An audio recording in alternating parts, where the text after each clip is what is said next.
एकदम अपनी माँ की तरह जाहिल हो तुम। तीर की तरह मानो मन को चुभते हुए ये शब्द मेरी सौतेली माँ के थे। मेरी जिंदगी शुरू होने से पहले ही उस दिन खत्म हो गई जब मेरी माँ मुझे इस दुनिया में अकेले छोड़ गई थी। पापा गौतम गुलेरिया ने दूसरी शादी कर ली। सौतेली माँ को मेरा होना बर्दाश्त ही नहीं था और इसका सबूत वो अक्सर मेरे गाल पर छोड़ देती थी। अपशब्द सुनते, थप्पड़ खाते, इस तरह बड़ी हुई। सौतेली बहन कामिनी दोस्त ढूंढने की कोशिश की थी, वहां भी मुझे सिर्फ धोखा मिला। पापा ने तो मुंह ही मोड़ लिया था। मैंने मैंने बहुत बार कोशिश की उनको अपनी आपबीती बताने की, मगर उनके चेहरे पर ऐसा लगता था मानो इन सब में उनकी मौन सहमति हो। मुझे इतना तो पता चल गया था कि मेरे पिता के लिए भी मैं किसी बोझ से कम नहीं थी। दिन बीतते गए और एक दिन पापा बहुत खुश होकर घर आए। पता चला किसी बड़ी कंपनी के साथ बहुत शानदार डील हुई है। पापा को 1 महीने के लिए लंदन जाना होगा, नए शहर में नया ऑफिस खोलने के लिए। और पापा लंदन चले गए, मुझे मेरी सौतेली माँ के भरोसे छोड़कर। मेरी सौतेली माँ का भाई काफी दिनों से हमारे घर पर ही रह रहा।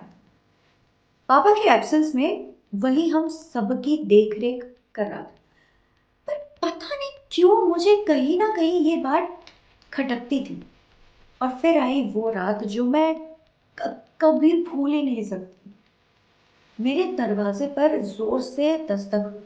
दरवाजा खोला तो सामने वही खड़ा था, नशे में चूर, अस्त व्यस्त। इससे पहले कि मैं दरवाजा बंद कर पाती उसने मेरा हाथ जोर से पकड़कर अपनी तरफ खींचा।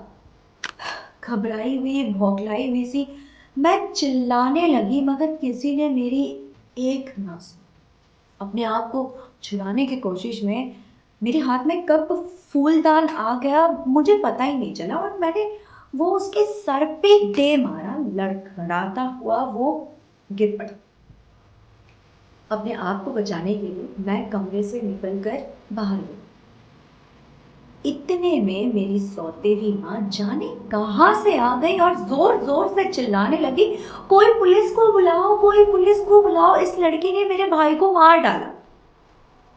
बचने का और कोई रास्ता नहीं दिख रहा था, इसीलिए मैं घर से भाग गई। नंगे पैर, ना फोन, ना पैसा, ना बैग, ना कुछ और। बस भागती गई और भागते भागते शहर से दूर एक ढाबे पर आ पहुंची। पैसों के नाम पर बस हाथ में पहनी एक चांदी की अंगूठी थी। सोचा यही देकर कुछ तो खाने को ले लूं। अंदर कदम रखते ही गुलाब की महक आने लगी और चेहरे पर गहरी शांति लिए एक बुजुर्ग महिला सामने खड़ी थी। उन्होंने मुझसे पूछा, कुछ चाहिए बेटा? उनकी आवाज में कुछ अपनापन सा था। ऐसा लगा मैं इन पर भरोसा कर सकूं। मैंने किसी तरह डरते हुए जवाब दिया, बस चाय। तुम ठीक हो बेटा? उन्होंने मुझसे पूछा। अपने आंसू छुपाए मैंने धीरे से सर हाँ में हिला दिया। और तभी कोई अंदर आया। अधेड़ उम्र का वो व्यक्ति शक्ल से ही सज्जन लग रहे थे। उनकी बातों से पता चला कि उनका नाम विजय है और वही ढाबे की मालिक है। और जिन्होंने मुझे चाय दी थी वो उनकी पत्नी सुलेखा। दोनों पति पत्नी को शायद अंदाजा था कि मेरे साथ कुछ तो गलत। सुलेखा आंटी ने अपने पति को इशारे से कुछ कहा और फिर मेरे पास आकर बैठ गई। बेटा, अगर तुम्हें किसी प्रकार की कोई मदद चाहिए तो बता। जाने क्यों तुम्हें देखकर मुझे मेरी बेटी याद आ गई, कहकर आंटी रो गई। पुराने जख्म खोलना मुझे सही नहीं लगा, इसीलिए मैंने उनके बेटे के बारे में नहीं पूछा। पर उनके बहते आंसू और विजय अंकल की आंखों से मुझे लगा कि मेरी ही तरह शायद वो भी जिंदगी से जूझ रही है। मैंने धीरे से सुलेखा आंटी को कहा, मुझे काम की तलाश है आंटी, आपके यहाँ कोई भी छोटा मोटा काम कर लूँगी, बर्तन झाड़ू साफ सफाई कुछ भी, बस रहने को जगह चाहिए। और इस तरह शहर से सबसे अमीर व्यापारी गौतम गुलेरिया की बड़ी बेटी मैं एक ढाबे में काम कर, सच बताऊं तो ये ढाबा मेरे लिए किसी जन्नत से कम नहीं, क्योंकि यहाँ मैं आज़ाद थी, अपने मर्जी की मालिक। यहाँ मुझे कदम कदम पर कोई इंसल्ट नहीं करता। समय धीरे धीरे बीतता गया। विजय अंकल और सुलेखा आंटी मेरी नए जिंदगी का हिस्सा बन गए। पर फिर एक दिन हवा का तेज झोंके की तरह एक अजनबी आया, लंबा चौड़ा पढ़ा लिखा।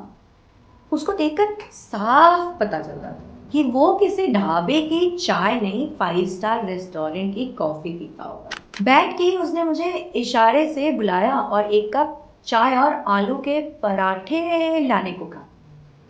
ऑर्डर सर्व करके मैं वापस रसोई में जाने लगी, तभी उसने मुझे दोबारा आवाज लगाई, एक पराठा और अनिका।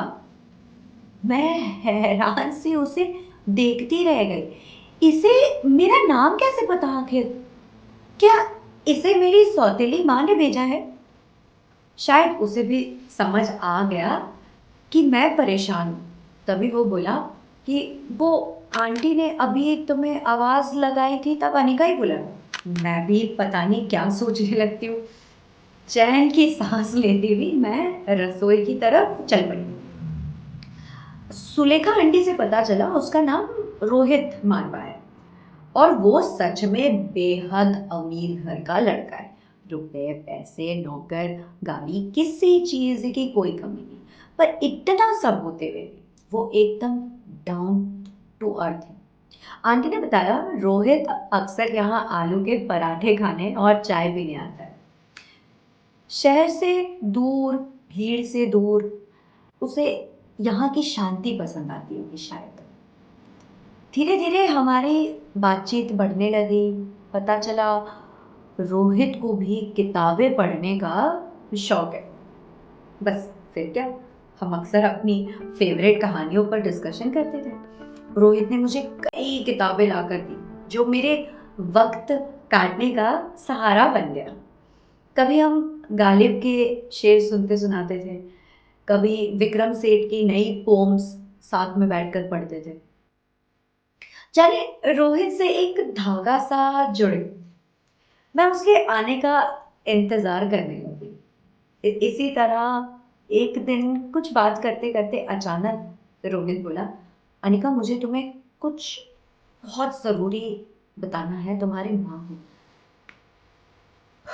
ऐसा लगा मानो मेरे दिल की धड़कनें रुक गई। मेरी माँ?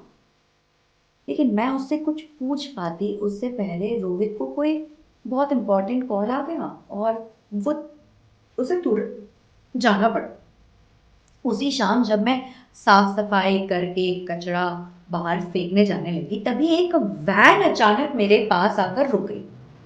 मुझे चिल्लाने का मौका मिलता उससे पहले ही दो लोगों ने मुझे पकड़ लिया। पीछे से किसी ने मेरा मुंह कसकर बंद कर दिया ताकि मैं शोर ही ना मचा पाऊं।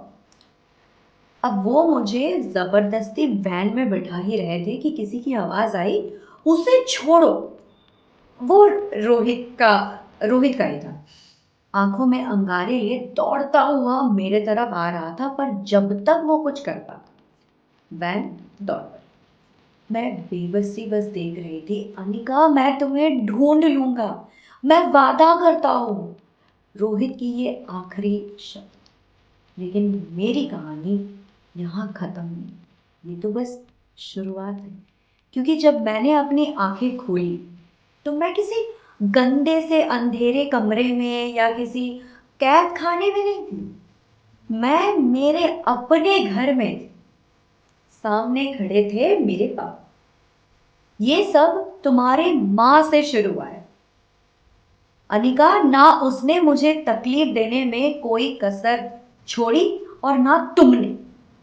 तुम अपनी माँ को जैसा समझती हो वो उससे बहुत अलग थी। इतना कहकर मेरे पापा वहां से चले। मैं अपने ही कमरे में कैद हो चुकी थी और इस तरह मैं अपने पुरानी जिंदगी में वापस लौट आई। वही सोने का पिंजरा, वही छटपटाहट, वही घुटन फिर से। बस मुझे ये समझ नहीं आ रहा था आखिर पापा को जब मैं बोझ लगती हूँ तो उन्होंने मुझे वापस ढूंढा ही क्यों? आखिर चाहते क्या है? धीरे धीरे जाने क्यों मेरी तबीयत भी बिगड़ रही थी। सुबह उठते ही जी घबराता था, कुछ खाने का मन नहीं करता था और उल्टियां रुकने का नाम ही नहीं ले रही थी। और अब चक्कर भी आना। समझ ही नहीं आ रहा था कि आखिर हो क्या है। और मुझे मालूम था मेरी तबीयत को लेकर किसी को कोई फिक्र नहीं, इसीलिए खुद ही हॉस्पिटल पहुंच गई डॉक्टर को दिखाने। डॉक्टर ने खून की जांच की और सोनोग्राफी लिख दी। सोनोग्राफी की रिपोर्ट लिए जब मैं डॉक्टर के सामने बैठी तब उन्होंने कहा, अनिका तुम प्रेग्नेंट हो, तुम्हारे गर्भ में जुड़वा बच्चे हैं।